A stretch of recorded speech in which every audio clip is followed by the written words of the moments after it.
Bueno, ¿cómo les va? ¿Qué tal?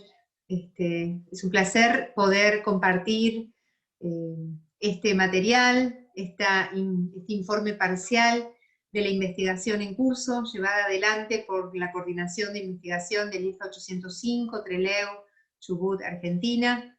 Este encuentro se realiza gracias a la colaboración del área de comunicaciones del IFA 805, con el apoyo del equipo directivo de la misma institución, y de EGI y de GES de Chubut. Bienvenidos y muchas gracias por participar en este conversatorio.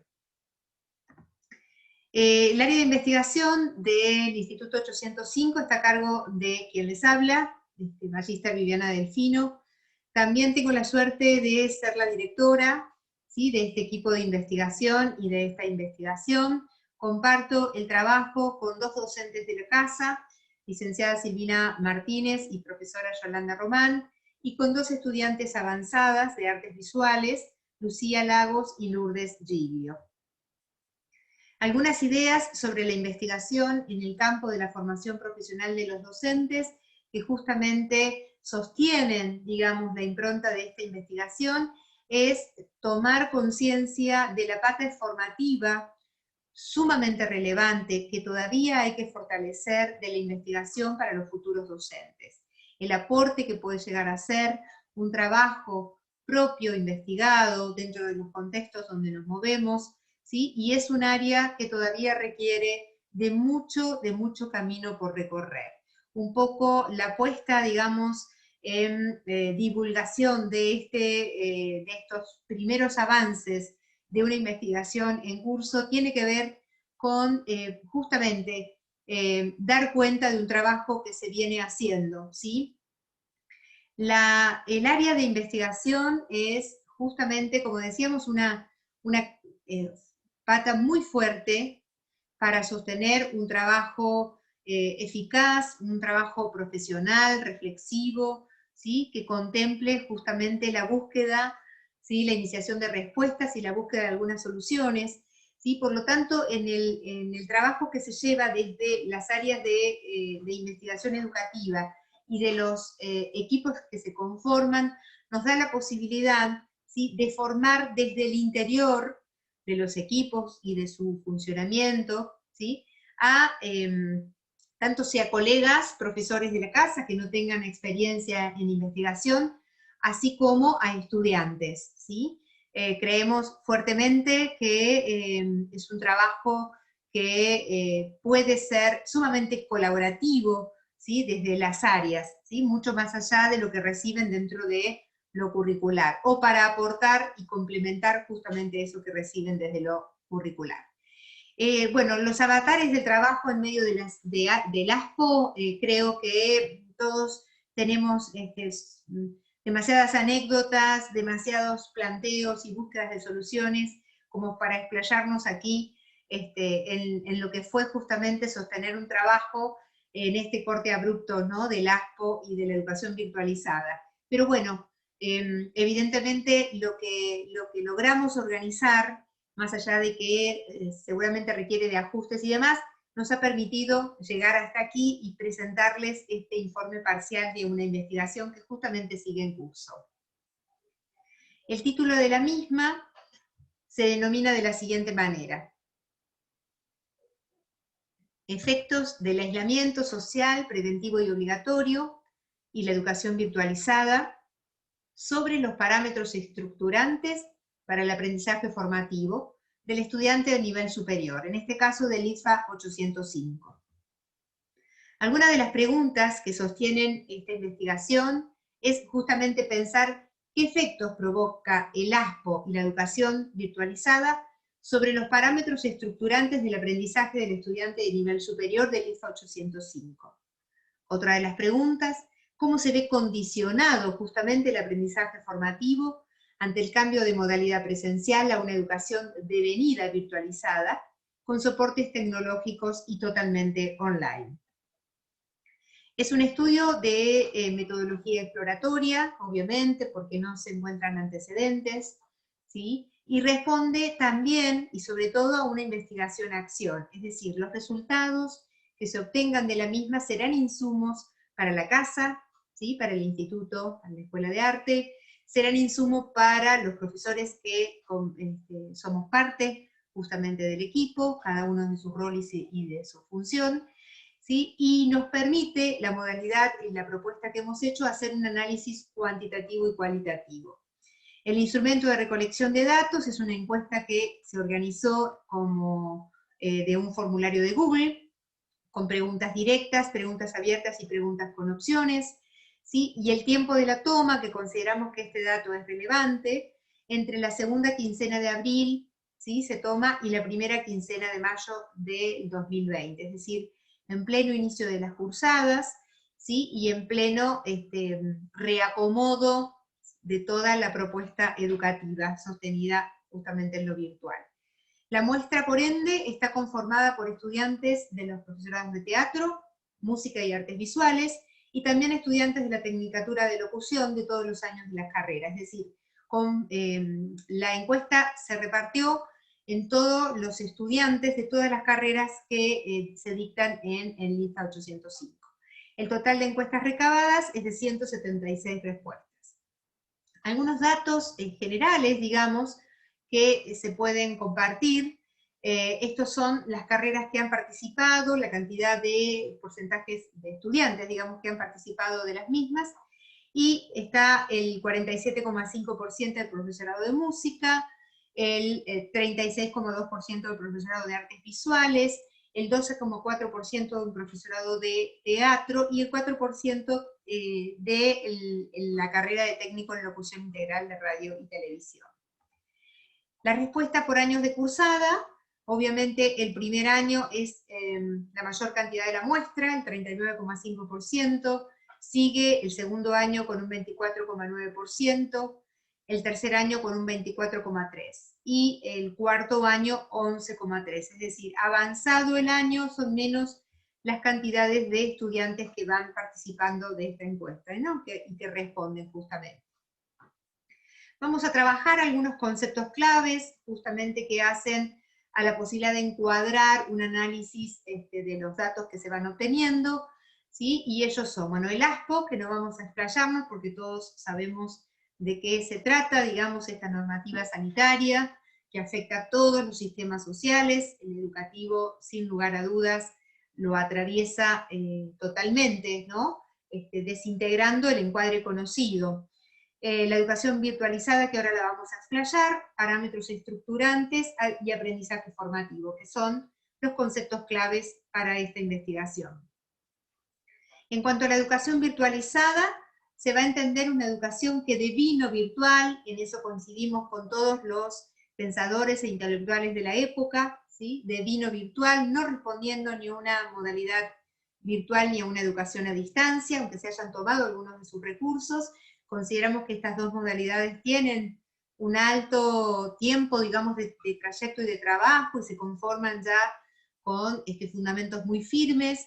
La educación virtualizada tomó en lugar de justamente o como herramientas virtuales aquellas que se manejaban en lo cotidiano, celulares, computadoras, aplicaciones tales como Facebook, Meet, Skype, Zoom, todo lo que fue apareciendo, ¿sí? Porque bueno, la educación superior en Chubut no cuenta con plataformas propias, ¿no? Y en eso queremos hacer una apreciación con respecto a esto, que no es la única provincia que no ha sostenido, digamos, esta propuesta de educación virtualizada, ¿no? Como la única que se abrió para sostener los ciclos lectivos, no proveyó, digamos, a la comunidad educativa de ningún tipo de plataforma.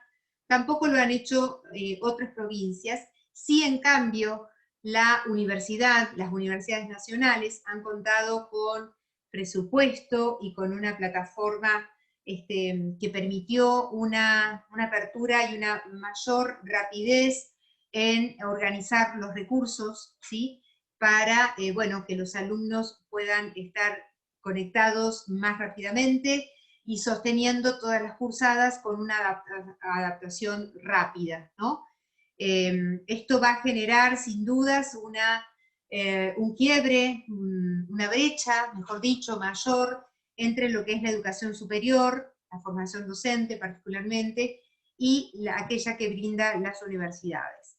Y también vamos a entender una educación virtualizada que activó el uso de las TICs, porque bien sabemos que las TICs hace décadas que están disponibles, ¿sí? Pero no así siendo usadas con la misma naturalidad que, bueno, que algunos otros componentes más tradicionales, ¿no?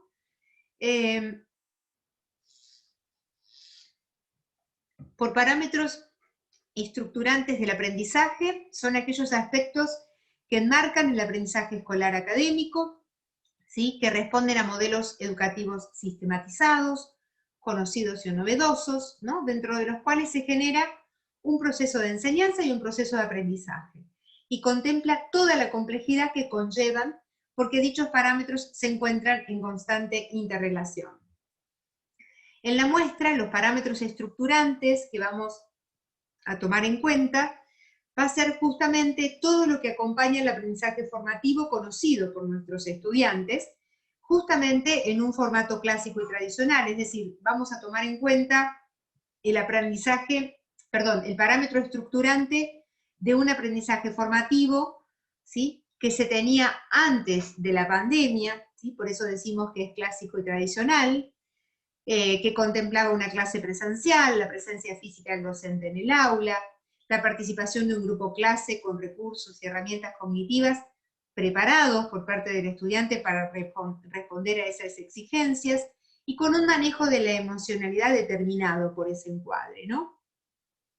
A los que se suma de modo circunstancial la conectividad, ¿sí? La tarea en casa, las nuevas exigencias ante no poder asistir a una clase presencial, el registro de la ausencia física del profesor, la imposibilidad de contar con el grupo clase, de trabajo y de equipo, la organización autónoma del estudio, el aprendizaje, sostenido en el hogar, y la emocionalidad acarreada por toda esta nueva situación. Por aprendizaje formativo vamos a considerar, ¿sí?, los siguientes enunciados. Les vamos a pedir de parte del equipo que presten muchísima atención a cómo vamos a definir el aprendizaje formativo, porque no nos estamos remitiendo a el aprendizaje en sentido constructivista puro, digamos, ¿sí?, sino más bien un aprendizaje que hay que pensarlo en una persona de 18 años para arriba, en una persona que ha elegido una carrera, ¿sí?, justamente para transitar una formación inicial hacia una profesión determinada, ¿no? Entonces, es aquel que permite justamente llevar adelante un proceso constructivo por el mismo sujeto que conoce. El estudiante parte de su propia estructura mental para adquirir nuevos conocimientos. Presenta una intencionalidad en lo que conoce y una internalización de lo que adquiere, conformando así su propio bagaje de adquisiciones. Requiere de aplicar estrategias de organización, readecuaciones y autorregulaciones para sostener un abordaje eficiente del aprendizaje formativo, que incluye en este caso lo disciplinar, lo técnico, lo pedagógico y lo práctico. Contempla también un proceso personalizado y muy consciente de apropiación de la experiencia, ¿sí?, ligado a un contexto sociocultural determinado, que ocurre en cooperación con un docente formador y un grupo de pares, ¿sí?, donde se brinda un proceso de enseñanza por el docente y un proceso de aprendizaje que queda a cargo del estudiante. Requiere del manejo de sensaciones, percepciones y emociones a la hora de tomar decisiones, ¿sí? Por lo tanto, el aprendizaje formativo requiere de un estudiante que pueda generarse estrategias de autoandamiaje, de autoasistencia, de herramientas y recursos metacognitivos disponibles. Es un estudiante autónomo, ¿sí? De un estudiante que maneje organizadamente los tiempos y el material de estudio, de un estudiante que presente una lectura comprensiva, afianzada de conocimientos del orden de lo científico, de lo teórico, de lo práctico y lo técnico. De un estudiante que presente activas las capacidades tales como poder preguntar, tomar decisiones, resolver problemas creativamente, de toma de conciencia de sus propias fortalezas, así como de sus obstáculos. Dentro de los parámetros estructurantes del aprendizaje formativo, ¿sí?, que se van a indagar en esta investigación, se eligen los siguientes. Los que están en letras más grandes son los que vamos a desplegar, son los que ya podemos ir analizando, ¿sí?, o pensar algunas líneas de análisis con respecto a la lectura de la recolección de los datos, ¿sí? Y los que están en letra más pequeña son los que quedan pendientes, ¿sí?, hasta lograr el informe final. La conectividad, la imposibilidad de asistir a una clase presencial, la ausencia física del profesor, el reconocimiento de las herramientas y recursos cognitivos que se necesitan para afrontar la educación virtualizada, eso va por un lado. Por el otro, lo que queda pendiente es la imposibilidad de compartir el aula con compañeros y un grupo clase, la imposibilidad de trabajar grupalmente con compañeros o grupo de estudio o grupo de trabajo, y la emocionalidad ante el ASPO y la educación virtualizada. Aquí están ordenados justamente por colores, para que nos sea más didáctico, más práctico la retención y la organización de la información. Vamos a desplegar entonces estos parámetros, que tienen características de variables, justamente en la investigación, y vamos a ver con qué datos nos topamos. Bueno, para hablar de conectividad, que es el gran tema, creo que se ha desplegado, uno de los grandes temas que se ha desplegado durante todo este año, ¿sí? Una conectividad que se convierte, obviamente, por las circunstancias, en un medio indispensable para responder a las nuevas exigencias de la educación virtualizada. No todos presentan, ¿sí?, el mismo tipo de accesibilidad a lo tecnológico ni a lo virtual, ¿no?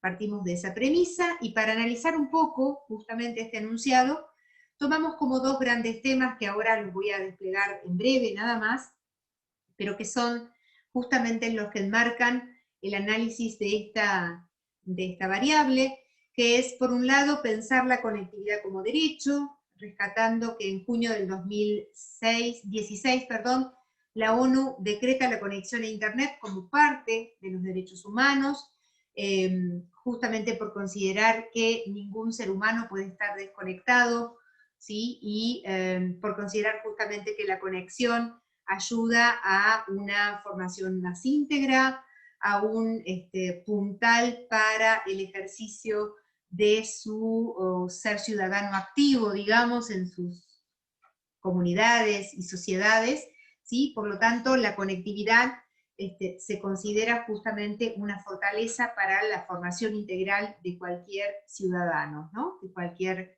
miembro de cualquier sociedad del mundo. Por otro lado, conectamos un poco en esta relación, justamente, que si es la conectividad es parte de los derechos humanos, con lo que ha hecho Argentina con respecto a eso, ¿sí? Y hacemos una breve historia de los programas nacionales, que comienza con el Conectar Igualdad, donde se impartían el aparato, la netbook, aparte de otras cuestiones. Si bien tuvo muchísimas falencias que ahora no las vamos a desplegar, pero por lo menos dio acceso a muchísima población, ¿sí?, que no lo hubiese tenido de otra manera, ¿no? Y luego el Aprender Conectado, que fue a partir del gobierno de Macri, ¿sí?, donde, si bien se instaló, digamos, algo del orden del derecho en nombre de otro programa nacional y demás, no se entregaba justamente el dispositivo, ¿sí? Así que nuestra población, consideramos, de este primer a cuarto año de cursada, están involucrados alumnos, estudiantes que han recibido la notebook, de hecho siguen circulando todavía esos aparatos, ¿sí?, mientras que otros no han tenido, de menor edad, digamos, no han tenido la posibilidad de recibir de estos programas el dispositivo tecnológico.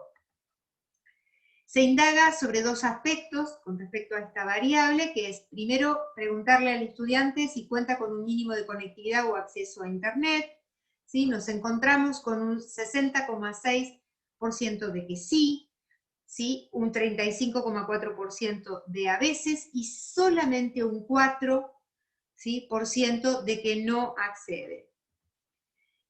Otra pregunta que le hacemos en el cuestionario es cuáles son los recursos tecnológicos con los cuales cuenta para acceder a las clases virtuales. ¿sí? Y les damos 3 opciones.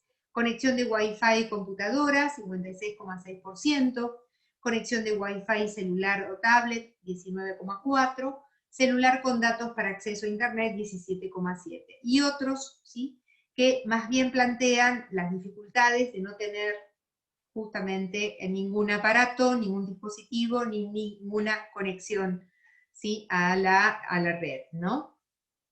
Aquí se observan justamente los recursos tecnológicos con los cuales se cuenta para acceder, el 56% más el 19,4%, ¿sí?, que son los 2 porcentajes mayores.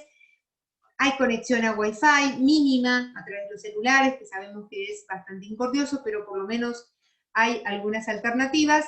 El 17,7% a través de celular con datos para acceso a Internet. Algunas ideas para analizar con respecto a esta variable es que la mayoría de los estudiantes encuestados contó con recursos para hacer frente en alguna medida a las exigencias de la educación virtualizada, ¿sí? Lo que hay que rescatar es que todos esos han tenido que ver con recursos personales e individuales, ¿sí?, dado por el dato que largábamos antes, ¿no?, que la provincia de Chubut, el ministerio, no ha generado ningún tipo de disponibilidad en plataformas y demás, ¿no? Se ha echado mano a lo que se tenía. Surgen 2 preguntas que no se van a explayar aquí, pero las dejamos planteadas, que es, por un lado, pensar, ¿la desigualdad parte de la propia condición económica y social? ¿O la desigualdad está marcada por un Estado que no prevé ni asegura el derecho a la conectividad? Lo dejamos simplemente abiertos. Con respecto a la otra variable, la sensación, percepción que le provoca la imposibilidad de participar al estudiante de una clase presencial, analizamos las sensaciones como esta respuesta biológica inmediata, ¿no?, que es un registro involuntario, incluso a veces, ¿no?, que hace que se tome en cuenta todo lo que acontece en un entorno. Esa sensación, como decíamos, de origen biológico, ¿sí?, es traducida, una vez que uno quiere hablar de ellas, se traduce en lo que son las percepciones. Ya ahí tiene un componente de categoría, un componente definitivo, un componente más significativo, ¿sí?, y que son justamente estas percepciones las que nos permiten interpretar la realidad de una u otra manera. Muñoz y Velarde dicen que es la base de toda toma de decisiones, justamente dado que son materia prima para la cognición. Es decir, tenemos un juego de la sensación traducida en una percepción, ¿sí?, y con esa percepción una interpretación de la realidad. Si tomamos en cuenta justamente lo abrupto que ha sido el ASPO, el decreto del ASPO, más la propuesta inmediata de una educación virtualizada, ¿sí?, como la única opción de continuar con las cursadas, ¿sí?, nosotros hemos tomado como percepciones 4, 2 del orden de lo negativo, ¿sí?, que son la inseguridad y el desconcierto. Aquí hemos agregado justamente los porcentajes, ¿sí? Entendemos por inseguridad esa sensación que nos provoca, ¿sí?, de ver que nuestro entorno digamos que corremos riesgos por la relación de nuestro entorno, que se detectan peligros, ¿sí?, que no nos aseguran justamente que podamos resolverlos con el potencial o las capacidades que tenemos en juego. Esta percepción la responden un 27,4% de los estudiantes, ¿sí?, y después la mayor, de 44,6%, es el desconcierto. El desconcierto es esta sensación justamente de no saber por dónde ordenar alguna acción que supere la percepción de un entorno que, bueno, que desconcertó, valga la redundancia, pero digamos, que nos sacó de eje, que nos impone una realidad desconocida, ¿sí?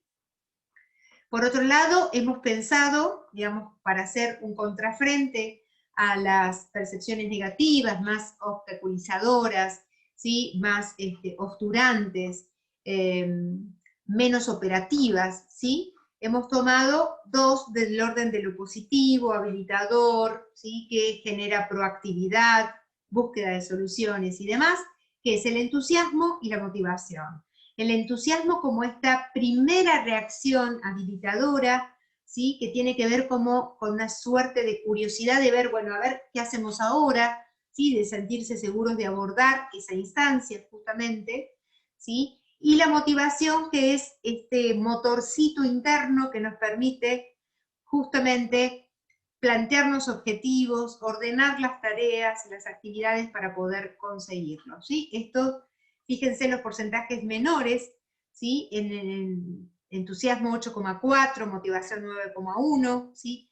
Son dos características propias del liderazgo, el entusiasmo y la motivación, ¿sí? Lo cual nos parece como muy interesante, aunque sea la minoría, ¿no? Estos alumnos, evidentemente, estos estudiantes han puesto en juego muchos de sus mecanismos intelectuales y emocionales internos, bien, ¿no? Bien a disposición de resolver la situación planteada.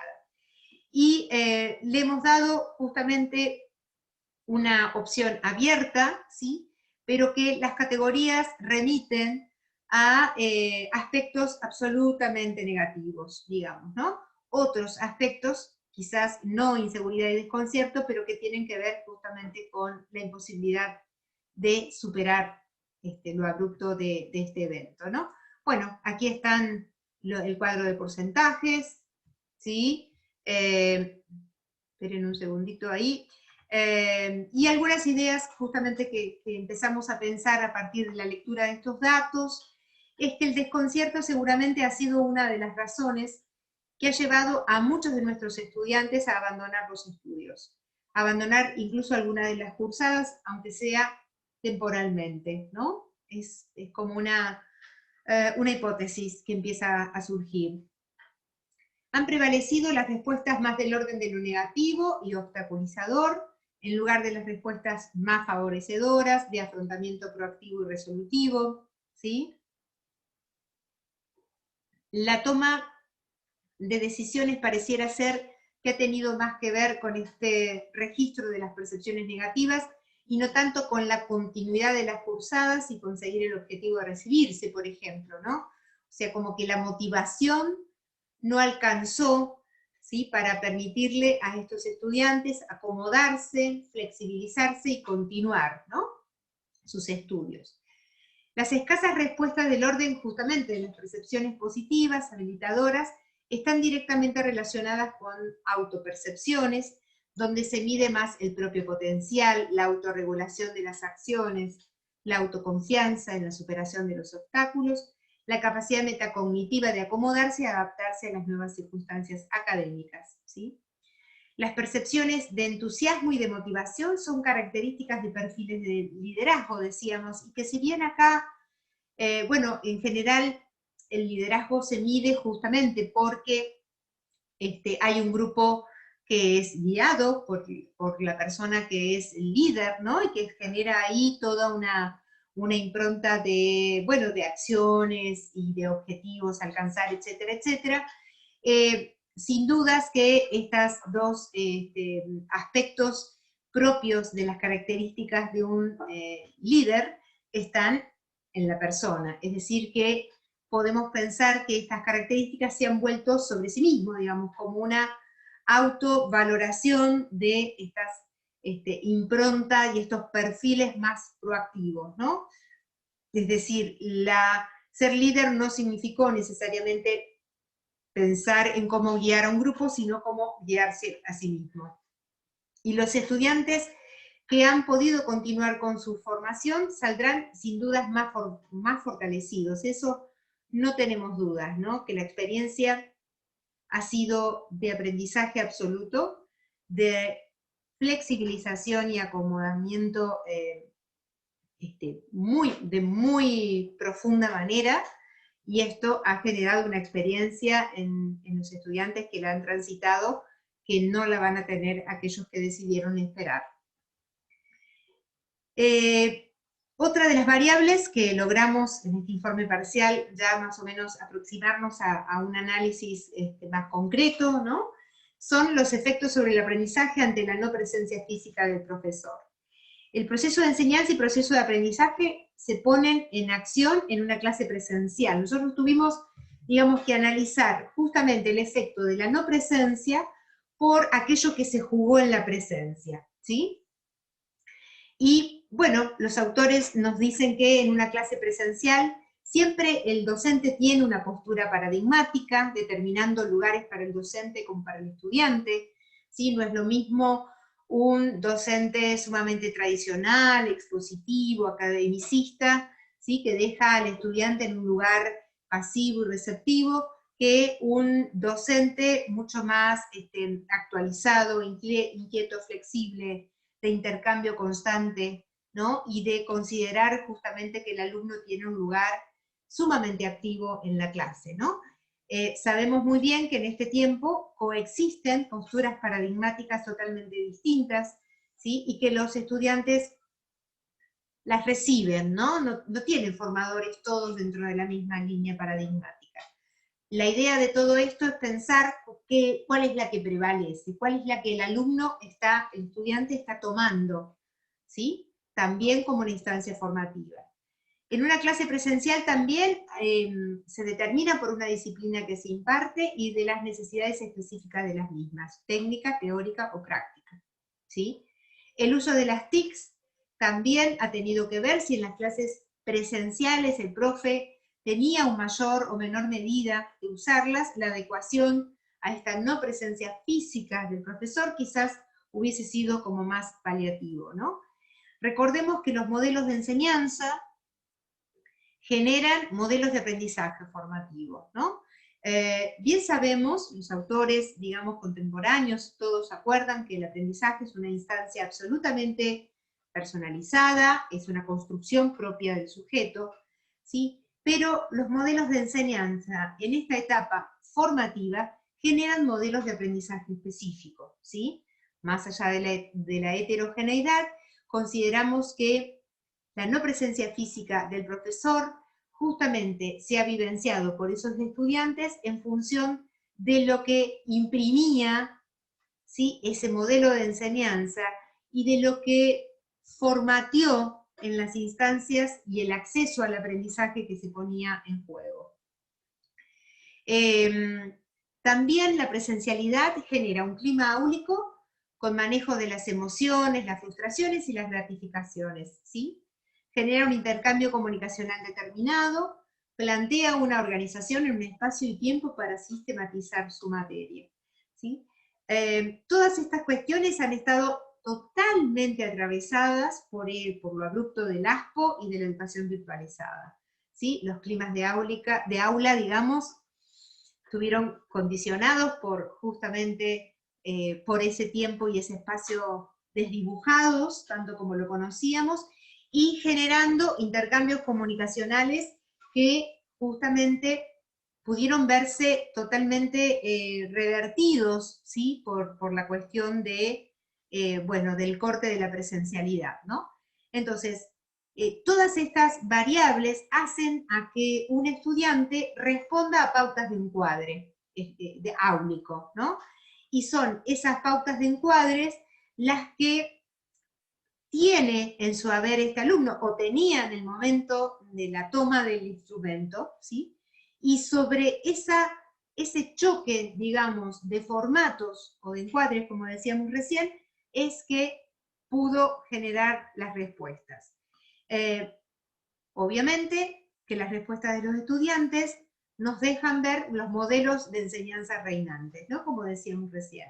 Entonces, condicionará el aprendizaje formativo, por lo que quedará expuesto su propio estilo de aprendizaje. Hay como un interjuego aquí, ¿sí? En esa exposición del propio estilo de aprendizaje nos vamos a dar cuenta si respondió al desafío de afrontar las nuevas exigencias, adecuándose a los nuevos medios. Se medirá su automotivación, sin dudas, se jugará su compromiso y responsabilidad, se encontrará con su capacidad de autonomía tanto como de dependencia de esa figura del profesor, y también pondrá en juego su capacidad de resolver y la toma de decisiones, ¿no? Estos son justamente los cuadros, ¿sí? Con los porcentajes. Se le pregunta sobre los procesos de enseñanza virtualizados, sin tener la presencia física del profesor. ¿En qué medida crees que va a afectar tu aprendizaje? Fíjense que hay una franja importante entre el 5 y el 8, es decir, que la mayoría de los estudiantes creen sin dudas que va a afectar, ¿sí? Y hay dos porcentajes equivalentes, que son los más grandes, que van entre estos alumnos que creen que medianamente van a influenciar, digamos, en su aprendizaje, la no presencia física del profesor, y otros que va a influenciar demasiado, ¿sí? Otro grupo exactamente de la misma cantidad. Y después tenemos los otros porcentajes mayores que se reúnen entre el 5 y el 8, como decíamos recién, ¿sí? Donde nos parece justamente que el efecto va a ser importante para ellos. Ante la pregunta, es otra consulta que se le hace en la encuesta, ¿por qué afecta en esa medida tu aprendizaje, la ausencia física del profesor? Y los estudiantes hacen, bueno, es una pregunta abierta, obviamente, que categorizamos de mayor cantidad de respuestas a menor cantidad de respuestas. La mayor cantidad recibe 164 de los 176 obtenidos, y la última recibe 3, para que ustedes vean la variación ahí. Aquella gran cantidad de estudiantes responde que por qué va a afectar y porque el profesor presente físicamente es figura fundamental para el acompañamiento en el aprendizaje, teórico, técnico, físico y práctico, ¿sí? Porque en lo virtual el aprendizaje queda todo del lado del estudiante. Es muy interesante esto que dice, si bien menos alumnos, pero está siendo dicho de alguna forma. Los otros opinan que porque lo digital cubre la mínima comunicación pero no el intercambio, porque se incrementan aspectos emocionales negativos sobre las cursadas, y porque las clases no están organizadas. Algunas líneas de análisis que podemos desprender de esto aparece una dependencia en la figura del docente, como el que tramita no solo la enseñanza, sino también como condicionante del aprendizaje formativo, ¿no? Sin dudas que aquí se visibiliza un modelo tradicional. Si la figura del docente es relevante para llevar adelante una instancia de cursada, ¿sí? Para obtener un aprendizaje, bueno, estamos hablando de un modelo tradicional. La no presencia física del profesor pareciera dejar en soledad al estudiante ante el abordaje del material de cada espacio curricular. Es decir, contamos con un estudiante poco autónomo, ¿sí? Llama la atención que la preocupación por la organización de una materia, que sería, en todo caso, lo que afectaría, ¿no?, la realidad en el aprendizaje por el encuadre, solo es una respuesta de muy pocos estudiantes, solamente de 3. Bien, la última variable que hemos analizado en este informe parcial son las herramientas y recursos disponibles para afrontar la educación virtualizada y generar un aprendizaje, ¿no? Se indaga sobre 3 puntos: la autonomía para el estudio y la organización con el tiempo de estudio y resolución de tareas, la comprensión de textos y estrategias para organizar los contenidos, el manejo eficiente de las herramientas digitales para trabajar en los espacios virtuales y hacer buenas consultas.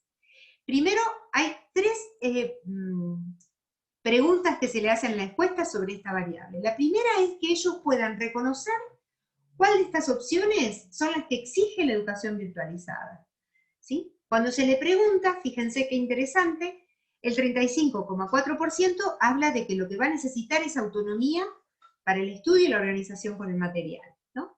El 31,4% entiende que es la comprensión de textos y estrategias de manejo, ¿sí?, de su material. El 21,1% un manejo eficiente de las herramientas digitales. La segunda consulta remite a ¿cuáles de estas opciones son las que consideras que aún no cuenta para hacer frente a la educación virtualizada? Es decir, primero se le pregunta cuáles creen que van a ser, cuáles creen que tienen ellos en su haber, es una pregunta más del orden de lo metacognitivo, y aparecen estos 3 grandes porcentajes, ¿no? Un 31,4% saben que necesitan, ¿sí?, que no tienen, que necesitan la autonomía, pero que no la tienen, ¿sí?, justamente. Un 29,7% el manejo eficiente de las herramientas digitales, ¿sí?, y un 21,7% una comprensión de textos y estrategias. Son porcentajes todos altos, ¿sí? Es decir, detectan ¿Qué es lo que necesitan? Saben que no lo tienen. Y la tercera consulta es, ¿cómo creen resolver aquello que sabe que necesita y que reconoce que aún le falta? Cuando uno pregunta por el cómo, que es bastante extraño, ¿no? Porque en general en nuestro sistema educativo lo que se pregunta en la mayoría de los casos es ¿por qué? ¿Sí? Entonces nos pareció interesante porque el cómo remite a un modo resolutivo, a la toma de decisiones ante una situación determinada, como lo es el ASPO y la educación virtualizada, y da cuenta de la magnitud que el estudiante le da al problema en cuestión y muestra también aquellos recursos con los que cuenta para responder. ¿Sí? Entonces nos pareció muy interesante.